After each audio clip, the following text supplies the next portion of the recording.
குட்டி என்ன பண்ற? ஏய் சவுண்ட கம்மி பண்ணு. டிவி ஆஃப் பண்ணு. என்ன பண்ற? என்ன பண்ற? சமையல பண்ற. இது என்ன டான்ஸ்?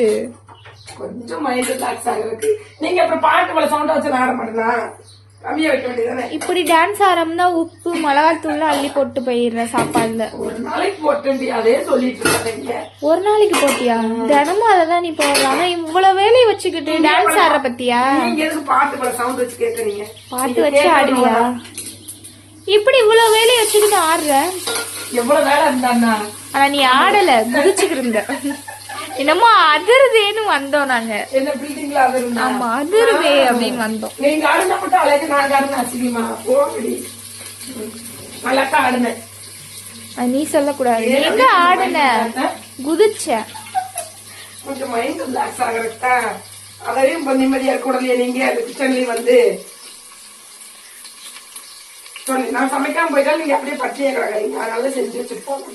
எனக்காக இல்ல, உங்களுக்காக தான். சரி சரி, எங்களுக்கான முக்கால் சாப்பிடற நீ தான். அப்படி சாப்பிடறதா என்ன பண்ண? வேலைக்கு போற பக்கத்துல செஞ்சுட்டு நேற்று மட்டும் இன்னைக்கு நல்லா செஞ்சது. நீ என்ன வேணா பண்ணு, தயவு செஞ்சு இந்த டான்ஸ் மட்டும் ஆடாதா. அதிருது வீடு. ஆட வேண்டி அப்படின்னு எச்சா ஆடுவேன். சாப்பாடு செய்யற பாடுவேன், பாத்ரூம் போற பாடுவேன், உங்களுக்கு சாப்பாடு போற பாடுவேன். உங்களுக்கு பிடிக்காத விஷயத்த நான் செய்வேன். என்ன பண்ணுவீங்க? சரியான யார் பார்க்க போறாங்க? இதெல்லாம் போட்டுட்டு இருக்காங்களா? அப்போ